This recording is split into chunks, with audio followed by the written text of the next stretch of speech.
Sports Desk at the Columbus Dispatch presents the BuckeyeXtra Basketball Podcast. With your host, Ohio State basketball beat writer Adam Jardy. Brady Batiste says, "Give me the rock." Here it goes. Up and away. Slam jam bam, and now he does a little dance. Now, the BuckeyeXtra Basketball Podcast. Hello, everybody. This is Adam Jardy from the Columbus Dispatch. Today is Thursday, October 16th, 2025, and it's my official duty to welcome you into episode 500 of the BuckeyeXtra Men's Basketball Podcast. Welcome to Jubilation City. 500 episodes. I have spent more time than I would probably care to admit trying to come up with some super cool way to commemorate the fact that we are at a big round number like this. And I think about those first couple of podcasts and those, most of the podcasts, and how far I like to think we've come, how far, hopefully in your ears, the podcast has come. And honestly, the best way that I could think to commemorate 500 episodes was I'm just going to give you the best episode that I can. I would be silly if I didn't go any further without saying how much anybody who is listening to this is so genuinely, sincerely appreciated. And to every single one of you out there who listens, who messages me, who has left a review, who keeps coming back to this crazy podcast after so many years, it truly means a lot. And I couldn't think of a way to really do it justice other than just to share my appreciation and promise to do the best podcast that I could do. So that's what we're going to get here. It's getting closer and closer to the start of the regular season. Monday marked 3 weeks until the season opener for Ohio State. And we got a couple of things to talk about here before we get into the weekend. And before we get into them, I owe a sincere thank you, shout out, kudos, all of the things to our guy, Patrick Flaherty, the Podfather. And I know I've talked about this here and there on the podcast over the years. When it was first pitched to me that I should start doing an Ohio State men's basketball podcast, essentially solo, I was terrified. And it was Patrick who, not literally, but figuratively held my hand and guided me through it and gave me all the confidence that I needed to start working on my voice a little bit and start coming up with a plan and a rhythm and a routine. And if not for his friendship and for his support and his encouragement in those early episodes, this never would have gotten off the ground. It never would have gotten to where it is now. Like I said, 500 episodes, all the late nights, all the early mornings, all the crazy random places that I've recorded podcasts over the years, all the cool guests that we've had, could not have been done if not for Patrick giving me that encouragement early on and really helping me get started. So would be very remiss if I did not thank him from the bottom of my heart for getting us to this point and for helping me get through all that. So I think that's probably all the gushing I'm going to try to do on this episode, but I just felt like the best way to commemorate episode 500 just to give you the best podcast that I can and just offer a genuine appreciative thank you to every single one of you out there that hears this. Here's to the next 500. We're going to keep trucking along, and especially now that the season is right around the corner, you're going to be getting more and more. There's going to be plenty of things to talk about. We will do, before the season starts, we'll do an over-under episode. So that will be coming up here probably next week. Probably do a mailbag type of episode between now and the start of the season, get some of the thoughts of the fan base into the podcast and take kind of stock of where things stand. But today we've got really two main things to talk about that are both looming here on the calendar. So we're going to get to those here in just a second. Before we do, I want to remind you that you can subscribe to the podcast on Apple, Spotify, YouTube, wherever you enjoy your favorite podcasts. If you subscribe, you'll automatically get the newest ones just as soon as our man Patrick Flaherty, the Podfather, can grab them and publish them for us. So while you're subscribing or downloading, please leave a review. Please click 5 stars, and please consider telling a friend. As I say every time, thank you to everyone who's taken the time to do all those things. They're sincerely appreciated, and they help keep me employed and help keep this podcast coming. And so thank you again to everyone who's taken the time to do that stuff. So we've not had anything in the way of like news since I last recorded, which the last podcast was a week ago after Men's Basketball Media Day. But I've been chipping away at that backlog of stories I talked about on the last podcast, where you go through a preseason and you have all these different thoughts and things you're wondering about and interviews that you do, and then once the season starts, all that like sort of projection type of stuff and all that kind of content like is irrelevant. So it's sort of a now or never type of deal, and I would say probably a basketball story a day for well on a week and a half at this point. You're just looking at some of the stuff that I've written since we last spoke. Wrote about Ohio State and Michigan getting the home and home, and Ohio State's players' reaction to that, and Michigan's players' reaction to that, and Bruce Thornton saying how they're going to get 2 wins before he leaves. Had a story about Josh Ojimuna and his health and what that could look like for this year. Wrote about the changes that Jake Diebler can expect to see from year 1 to year 2. Got some really good insight from Chris Collins, Northwestern's coach, who went from being a high major assistant coach to a high major head coach, and talked to him about what he learned from year 1 to year 2, and got a little bit of perspective from Mick Cronin, who was a little prickly about it and wasn't, kept saying that was a long time ago when he started at Murray State in 2003, I believe it was, but, got a little perspective from him. Enjoyed writing that one. So had that story go out, had a story about Jahari Miller, a 2027 guard who landed an Ohio State scholarship offer while on an unofficial visit 2 weekends ago. I wrote that story. Wrote a story about how Gabe Cupps will be fitting in, and the interesting responses that both Bruce Thornton and Christoph Tilley had at Big Ten Media Day when they were asked, like, how's Gabe Cupps, or what's it like having Gabe Cupps on your roster? And they both like laughed like, man, we have the inside story that we're not going to tell you type of deal. Like the cat that swallowed the canary, or whatever phrase you want to put there. But like, it's clear that there's a unique dynamic building between Gabe Cupps and his Ohio State teammates. And so tried to chip away at that and write that story. You can read that online, and finish this before I did the podcast. It's not, or so as of recording, it's not live, but as of you hearing this, it will be live. But had a long conversation with Rafael Davis from the Big Ten Network, former Purdue Boilermaker, Big Ten Defensive Player of the Year. I caught up with him at Big Ten Media Day about a tweet he had during the summer, which was someone saying, like, we need some Big Ten hot takes. And his hot take was that Ohio State will earn a double bye in the Big Ten tournament. So I caught up with Rafael, and we talked for a good 5 minutes about why he believes that and how he doesn't even really think it's a hot take, and what he sees in Ohio State that intrigues him about this season. It was a really interesting conversation. I'm not sure that I've spoken with anyone outside of Jake Diebler who's higher on Ohio State this season than Rafael Davis. So that story will be up here.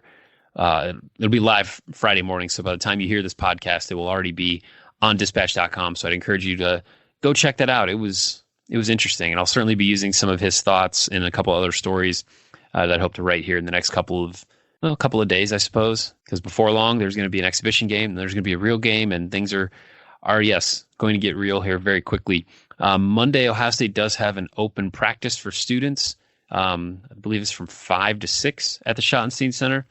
So if that's something that is on your radar, something to maybe go check out on a Monday afternoon.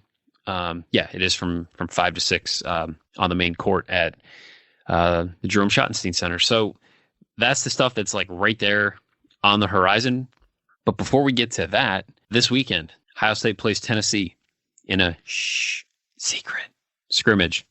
And that wasn't necessarily always the plan. Like the exhibition preseason game schedule took quite a few hard left-hand turns while the Buckeyes were attempting to put it together. And the way it ultimately shook out is they will play Tennessee in a closed secret scrimmage, and then obviously host Ohio University in a public exhibition. But we won't get to see anything from this Tennessee scrimmage. Media is not allowed to be present. Technically, teams aren't allowed to publicize it or post footage of it or disseminate information from it, all those things. And yet, like, I know there have been times in the last several years where Ohio State's played in these, and I've seen highlights that the other teams' social media accounts have posted. Information has a way of getting out. So hopefully we'll learn a couple of things here as we move through the weekend. But I had just a few thoughts about if I were to be covering this game, what would I want to see? What would I hope to learn from Ohio State in this kind of scrimmage? And it's certainly worth noting that this is the point of year in the preseason where teams are dying to play somebody else. They are sick of going against each other in practice day after day after day after day. And we're a good 4 weeks into the preseason at this point. So Ohio State had already been practicing for a little more than a week when it held its local media day on October 1st. So you certainly are in a situation where you're ready to try some things and see some things against somebody else and go beat on a different colored jersey for at least an afternoon. So, first off, I'd want to know how healthy is everyone. Obviously, team was banged up as of last Thursday, nothing long-term or major or serious, but was not a full availability situation last week. So I would want to see who's on the court and who's not. And once we got there, the big storyline here is hello, Felix Okpara. To get to see Ohio State go against a player who was viewed as such a cornerstone piece in that recruiting class, and certainly had announced that he was returning to Ohio State for his junior year, and then they brought in Aaron Bradshaw, and then he left. He gets a shot now in a game that nobody will see, technically, but to play against his former team. What does that look like? What does senior year Felix Okpara look like, and what does that look like going against his former team? I would be fascinated to see those battles. How does he match up with Christoph Tilley? Like, who has the upper hand there? Can Felix guard in space? Can Tilley put him in difficult situations on the perimeter? Does Felix's rim protection impact Ohio State's ability, obviously, to finish at the rim? Like, it would be fascinating to watch. And I'm certainly disappointed that we won't get that opportunity. But that would be a big question for me right off the top. I would want to know, how does Ohio State handle the way that Tennessee plays? I mean, we know what the Volunteers look like under Rick Barnes. We know that that's a team that is physical, tough, hard-nosed, whatever adjective you want to use. And they're going to be dying to beat on someone else as well. How does Ohio State handle that? How does Ohio State handle that physicality, that toughness, all those things? They'll learn, I think, a few things just about like their makeup this weekend. When they get a physical, intense challenge like they're going to get in this game here this weekend. And my guess would be, at this point, the Ohio State coaching staff is probably excited for this team to get to learn a few things at the hands of another team. I think that's probably pretty standard for this time of year, but I would wager that's probably where this team is right now, and one of the prevailing thoughts within the program as the Buckeyes get ready to go play the Volunteers. Now, along those lines, with the way that Tennessee plays, what does Ohio State's assist rate ultimately look like? Because it has been hovering around 70% all offseason, and that's playing against teams that know what you're going, or playing against defenses that know what you're going to do. You're playing against your fellow teammates who know the play and know who can do what and know all those things. And Ohio State has still had a significant assist rate on its made field goals. Well, now you're playing a Tennessee team that has finished top 5 in adjusted defensive efficiency at KenPom 5 years running, and is projected to and will start the year projected to be 3rd. So it would stand to reason that Ohio State will probably not assist on 70% of its made field goals in this secret scrimmage. But is it 20%? Is it 50%? What does that number ultimately look like? Because I think how well Ohio State, I should have put the caveat out there at the beginning too. This is also just one scrimmage where teams don't necessarily play two 40-minute halves or two 20-minute halves, excuse me, and where coaches will work on specific things at the expense of others. And the goal isn't necessarily to win. The goal is to work on the things you need to work on. So how does Ohio State's offense and the way the Buckeyes want to play translate against this Tennessee team? I would really be interested to see what kind of shots Ohio State gets, how easily they come, and how that compares to what we saw from Ohio State last year in the first year of the Diebler era. And the last thing that would be top of mind going in would be, and this will be similar when Ohio State plays OU and when the regular season starts. Who surprises for Ohio State? There's certainly, we sort of have an idea, Bruce Thornton, Devin Royal, John Mobley, what those guys can do. It's not hard to do the research and see what a Christoph Tilley can do and a Brandon Knoll could do. But does Matthew Grujicic go nuts and announce himself as a freshman to be reckoned with? I know he's gotten some top 10 Big Ten freshman consideration this year. Some of the random lists I've seen floating around here in the last week or two, but does he have a performance like that? Does Amari Bynum start dunking on people and using his matching physicality with physicality? Does Taysom Chapman hit a bunch of shots? Someone that you wouldn't expect is probably going to perform better than projected, and I would be very interested who that player ultimately becomes. So hopefully, like I said, we'll learn more as we move through the weekend. But that's where my head is as Ohio State gets ready to go play Tennessee in this sacred scrimmage. Now, the other bit of timely news here, or I guess maybe just circle it on the calendar, but as I mentioned in the last podcast, Anthony Thompson will be making his announcement on October 21st. And he is the number 7 prospect nationally, according to 24/7 Sports. He's playing for Western Reserve Academy in Hudson, Ohio. He's a 6'8", 205-pound small forward who is rated in the 24/7 Sports rankings the number 7 national prospect, number 2 small forward in the nation, and the top player from Ohio. He's also the type of recruit that Ohio State has simply not landed in quite some time. He is the highest rated player to play his senior season in Ohio since Jared Sullinger was the number 3 player in the 2010 class rankings. So Ohio State hasn't had a kid like him in the backyard, essentially, in quite some time. And this would also make him the highest rated player since Jared Sullinger to commit to Ohio State, should he pick the Buckeyes. And it obviously goes without saying, this is a pretty big recruiting battle. And this is a situation where Ohio State has felt it has positioned itself really well. By all accounts, his official visit went very well. And Ohio State came out of it feeling like the leader, if not a leader. And since that point, I've just heard nothing but cautiously optimistic things about Ohio State's chances here. I had one source tell me it's definitely between Ohio State and Indiana. That seems to be where this is headed. That seems to be the consensus from the recruiting analysts and the national media. It will be a significant storyline to monitor here as we move through the early part of next week. And I'll have as much coverage for you as I can possibly bring you at dispatch.com as we lead up to that decision. So stay tuned for that. And then we do also have some preseason rankings, and none of these necessarily felt like a big enough deal to write a story about, but I feel like let's just keep some of these numbers in our head as we start to understand maybe where Ohio State sits as the preseason begins. And first one is the all-important KenPom rankings. You know how much I cite that website, how frequently I use it. Ohio State begins the season ranked 27th nationally at KenPom.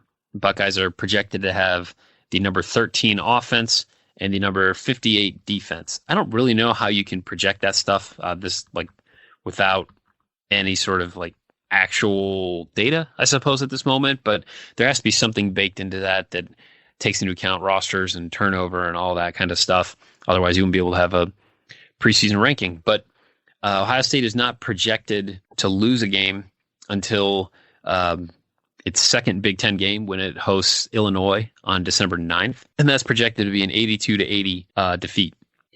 On the whole, the Buckeyes are projected to go 20-11 in the regular season and 11-9 in the Big Ten.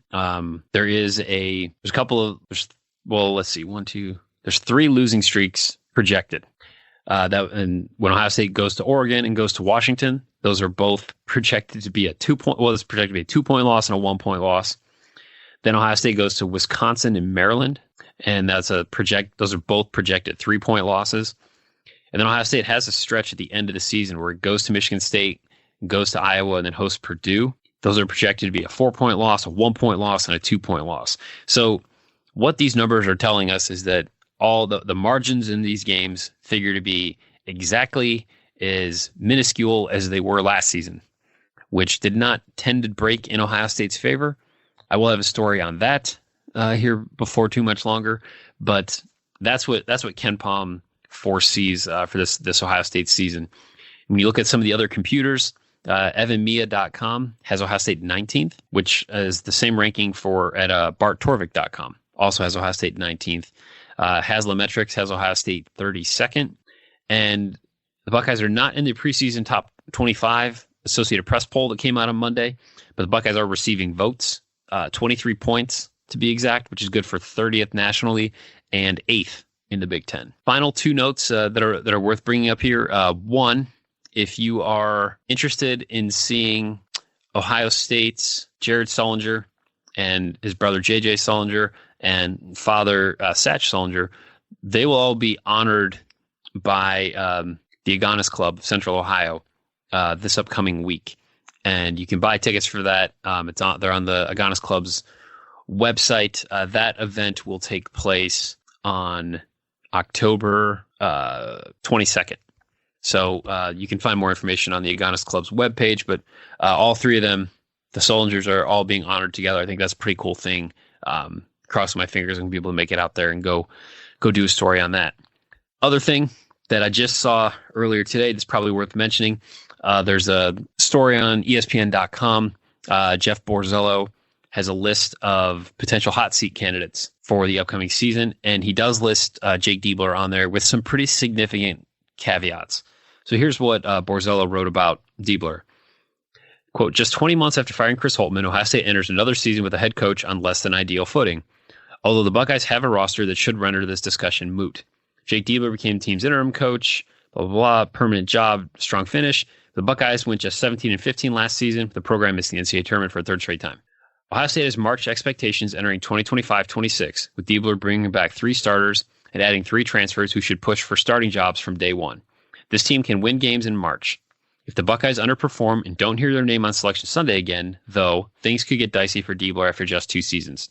The school would be on the hook for just under $5 million if it were to fire him in the spring. So, worth noting, that's the first hot seat list I've really seen. I don't feel like there's much pressure in the Big Ten in general on many of the coaches, but that's the first, like I said, national hot seat type of thing that I've seen, and it does include Jake Diebler, with the caveat that it doesn't expect this to be an issue, but if it is an issue, then it could maybe get dicey. So, thought that was relevant from one of the preeminent national college basketball writers, and thought it was worth mentioning here on the podcast. Now I'm going to wrap this one up because I got some more stories to write, and I need to get some sleep. But again, I just want to thank every single one of you for making 500 podcast episodes a possibility. It's truly a joy to get to bring this to you and to get to do this year round. Thank you. There's simply just no better way to put it. So thank you, every single one of you, for making this all possible. And looking forward to continuing to do this and keep bringing you along for the ride wherever Ohio State basketball goes. We'll be there. That's what we do at the Dispatch. So thank you again. As always, you can send along your questions, your comments, your love notes, your hate mail, and otherwise constructive criticism to me at Adam Jardy on Twitter or ajardydispatch.com. Thanks again for listening. Thanks to Patrick Flaherty for getting this out to you. I'll be back with you next week, probably midweek. So until then, be kind, take care, and we'll talk soon. Be sure and subscribe to the Buckeye Extra podcast in the iTunes Store, the Google Play Store, or on Stitcher.